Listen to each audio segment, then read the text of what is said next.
Tomáš Kůdela je Pražan křtěný Vltavou. Jeho záliba ho však dovedla do daleko bouřlivějších a rozsáhlejších vod. Samozřejmě koníčků mám víc, ale jeden z nich je jachting, plavení se na lodích, převážně teda plachetnicích.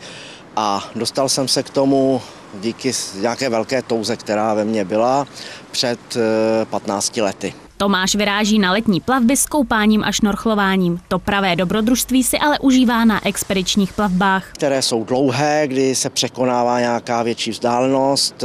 Například letos jsem 2krát přeplul Atlantik, jednou na západ a pak zase zpátky na východ. Moře ho přitahovalo už od dětství. Od nafukovacího člunu se tak dostal až k vlastní lodi, se kterou brázdí vlny Atlantiku. Některé plavby absolvuje sám na vlastní pěst, na jiné sebou bere i natěšené zájemce. Ze samouka se postupem času stal jachtařským instruktorem a zkušebním komisařem. Protože mě baví to lidi učit. Nejdřív se vytáhne jedno lano, přistanem na jednom.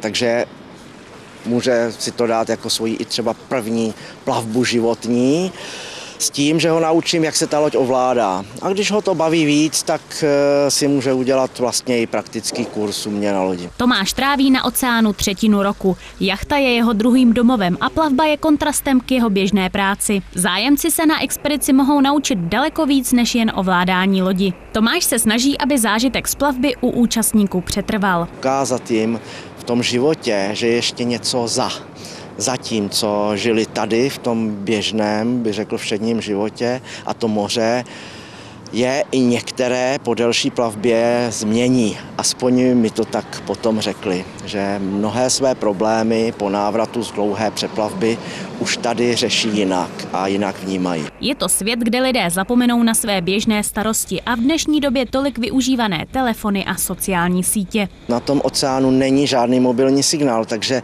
ti lidé najednou se odstnou úplně izolováni od toho světa a ať chtějí nebo nechtějí, zápasí tam se svými emocemi, třeba s extrémním nepohodlím, protože na někoho přijde mořská nemoc, musí se s tím vypořádat, nedá se z té lodi utíct. A vlastně tyto věci překoná, ono mu nic jiného nezbyde. Je to jenom otázka času. Dostane se až do meditace, to znamená do úplně přítomného okamžiku. Tomáš Kůdela si dřív neuměl představit, že by mohl žít jinde než v Praze. Teď to vnímám úplně jinak. Prahu mám rád, ale líbí se mi na různých místech kdekoliv po světě. Samozřejmě hlavně na tom oceánu, kde mám takovou tu svobodu, tu volnost, i když je to velmi relativní pojem. Takže já se spíš cítím teď takovým občanem zeměkoule. Oceán zkrátka Tomášovi učaroval a dal jeho životu nový rozměr. Na modré hladině hledá dobrodružství i svobodu.